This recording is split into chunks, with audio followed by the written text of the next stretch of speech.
Today I'm taking you somewhere where most people never get to see, inside a prop hire warehouse just outside London. This isn't your average storage unit full of old furniture.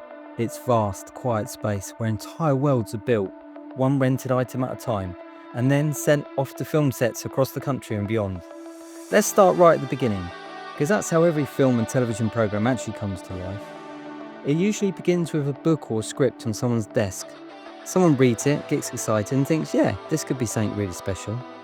That person brings in a producer.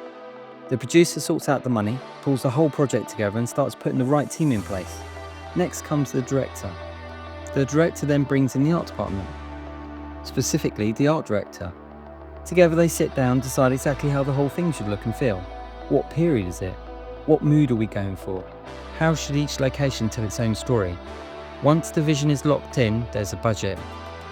Some items get specially made in the workshop, but an enormous amount of what you eventually see on screen is hired, and that's precisely when places like Timeless Prop Hire steps into the picture. I was kindly invited down for a proper look around, and honestly, walking through those doors feels like stepping into a giant storybook that hasn't been opened yet. There are row after row of chairs, tables, benches, in every style you can imagine. Shelves stacked with plates, knives, forks, tankards, glassware, every shape and size. Then you've got the lanterns, chains, wall hardware, mirrors, braziers, all those tiny background details that most viewers never consciously notice, but obviously spot if something was wrong or missing. And it's never just one or two bits, it's everything, because when all the pieces come together on set, that's what makes the world feel solid and real, as if people have actually been living there for years. This stock has been carefully sourced from all over. So how does the whole process actually work once the art director has set the look? Let's break it down, because most people outside the industry have no idea how much invisible effort goes into making these sets feel believable. Once the art director has approved the overall vision, the set decorators, known in the trade as set deck, come in with their budget. They head straight to a prop house like this one. They walk the aisles, often with clipboards, reference photos, very clear instructions from the art director about the tone and feeling they're after. Then they start selecting and pulling together every single item that will dress the set. Set dressers are the practical hands-on crew. They organise the transport, load the vans or lorries, get everything to the studio location, and then physically dress the set themselves, following set deck instructions. The position of the furniture, hang the pictures, arrange the books on shelves, lay out the table settings, put the half-drunk cup of tea on the side table, every last detail. The art director trusts set deck to interpret the brief and make the space feel believable, lived in, as though real people actually exist in that room. And when they get it right, you don't notice any of it.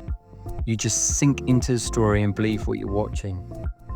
But the job doesn't finish when the set is dressed and the first camera rehearsal's done.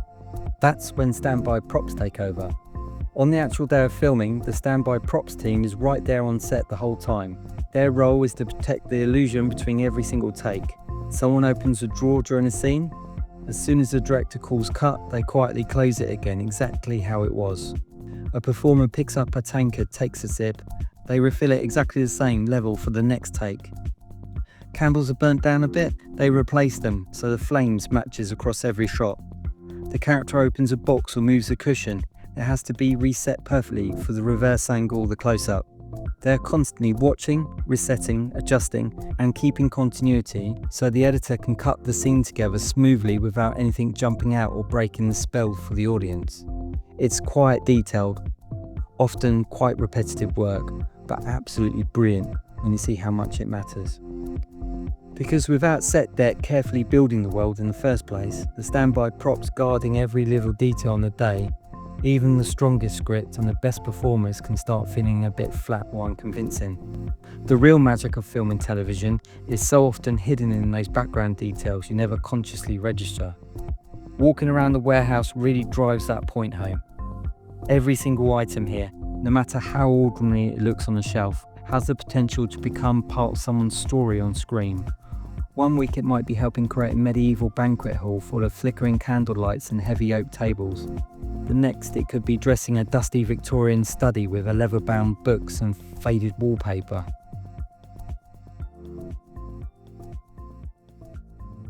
One day it's quietly waiting in a warehouse on the edge of London. A few days later it's on a lorry heading to a studio location, ready to help transport millions of viewers into a completely different world. And that for me is the quiet genius of a good prop hire company. The work itself isn't flashy or glamorous in the traditional sense. You won't see it at any red carpet events, but it makes all the glamorous stuff happen. If you've ever sat down and watched a film or series and thought, blimey, that feels right, there's a very good chance that a team like the one at Timeless Prop Hire, along with set deck and the crew, help make the feeling happen.